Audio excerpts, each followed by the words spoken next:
السلام علیکم پیارے بچوں، آج ہم سورہ یاسین کی آیت نمبر 39 یعنی 39 تا 45 یعنی 45 تک کی تلاوت، ترجمہ اور تفسیر پڑھیں گے۔ اعوذ باللہ من الشیطان الرجیم، بسم اللہ الرحمن الرحیم۔ والقمر، اور چاند، قدرناہ، ہم نے مقرر کی اس کو، منازل، منزلیں، حتیٰ، یہاں تک کہ عاد، ہو جاتا ہے، کالعرجون، کھجور کی شاخ کی طرح، القدیم، پرانی، قدیم پرانی۔ یعنی یہاں پر اللہ تعالیٰ نے چاند کے بارے میں ذکر فرمایا اور چاند کی بھی ہم نے منزلیں مقرر کر دی۔ یعنی کبھی آپ نے دیکھا ہو کہ چاند جو ہے وہ اپنی تاریخ سے پہلے کبھی نہیں یعنی طلوع ہوتا یا غروب ہوتا، یعنی وہ اپنے ٹائم پہ، اپنے مقررہ وقت پر اور اپنی مقررہ راستے پر، اپنی مقررہ منزل پر وہ اپنا سفر طے کرتا ہے، چلتا ہے، اور یہاں تک کہ جب وہ غروب ہونے پہ آتا ہے تو گھٹتے گھٹتے گھٹتے وہ کھجور کی پرانی شاخ کی طرح بن جاتا ہے۔ ٹھیک ہے، یہ یہاں پر اللہ تعالیٰ نے چاند کے بارے میں ذکر فرمایا ہے۔ پھر فرمایا لَلشَّمْسُ، نہ سورج، يَنبَغِي، لائق ہے، یعنی اس کی اتنی مجال نہیں، یعنی وہ اس قابل نہیں ہے، سورج اس قابل نہیں ہے، لہا، اس کے لیے، کہ ان کے تدرک، جا پکڑے،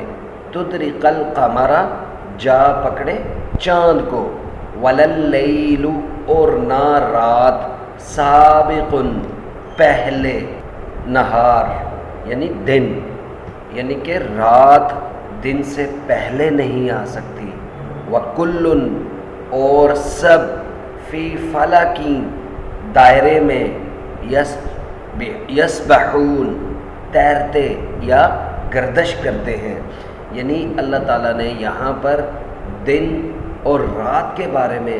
اور سورج کے بارے میں ذکر فرمایا کہ سورج جو ہے وہ چاند کو نہیں پکڑے گا،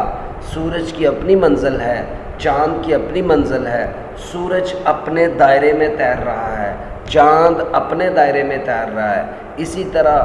دن جو ہے وہ رات کو نہیں پکڑ سکتا، رات دن کو نہیں پکڑ سکتی، یہ سب کچھ اپنے اپنے دائرے میں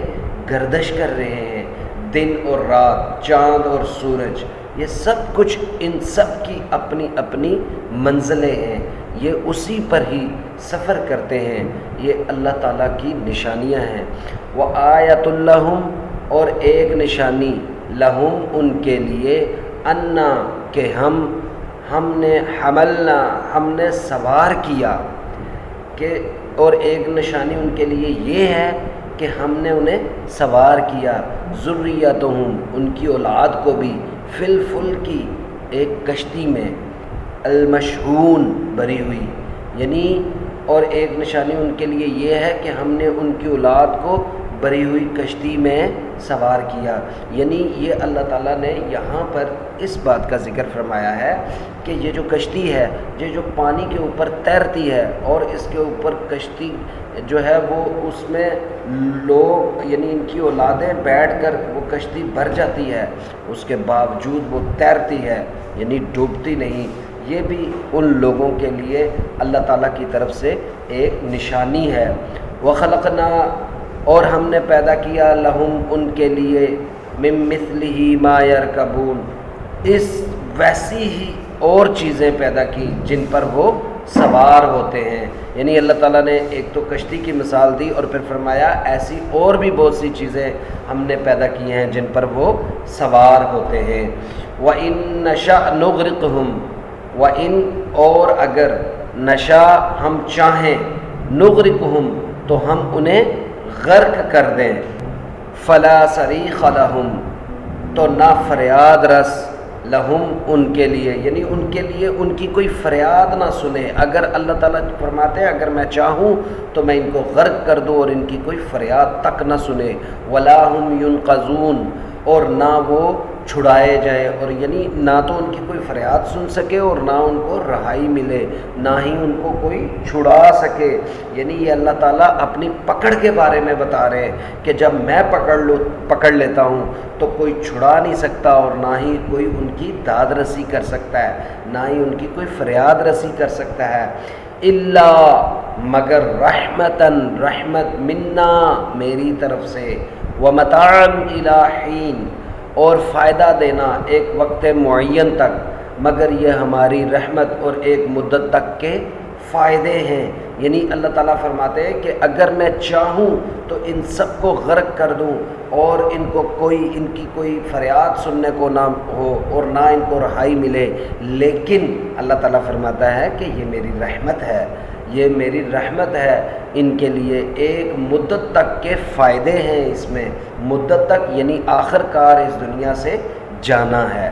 وَإِذَا قِيلَ لَهُمْ، اور جب ان سے کہا جاتا ہے کہ اتقوا، تم ڈرو، ما بین ایدیکم، جو تمہارے سامنے،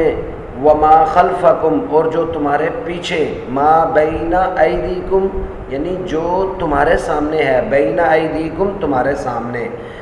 وما خلفکم اور جو تمہارے پیچھے ہے، لعلکم شاید تم ترحمون رحم کیے جاؤ۔ یعنی اور جب ان سے کہا جاتا ہے کہ جو تمہارے آگے اور جو تمہارے پیچھے ہے اس سے ڈرو تاکہ تم پر رحم کیا جائے۔ یعنی اللہ تعالیٰ فرماتے ہیں اس آیت مبارکہ میں کہ تمہارے جو آگے پیچھے ہے اس سے تم ڈرو، یعنی آگے پیچھے کیا ہے، برائی، گناہ، غلط کام، برے کام، ان سے ڈرو اور ان سے باز رہو تاکہ تم پر رحم کیا جائے۔ اور اس کے علاوہ ہمارا رب ہمارے آگے پیچھے موجود ہے، ہم اللہ کے ڈر سے بھی برے کاموں سے بچ سکتے ہیں، اور پھر جب ہم برے کاموں سے بچتے ہیں تو اللہ تعالیٰ کی رحمت نازل ہوتی ہے۔ تو پیارے بچوں، یہ ہے آیت نمبر 45 تک کا ترجمہ اور تفسیر، اس کو آپ اچھی طرح سے یاد کیجیے گا، اور جو سوالات آپ سے پوچھے جائیں گے ان کے مناسب جواب منتخب کیجیے گا۔ اللہ حافظ۔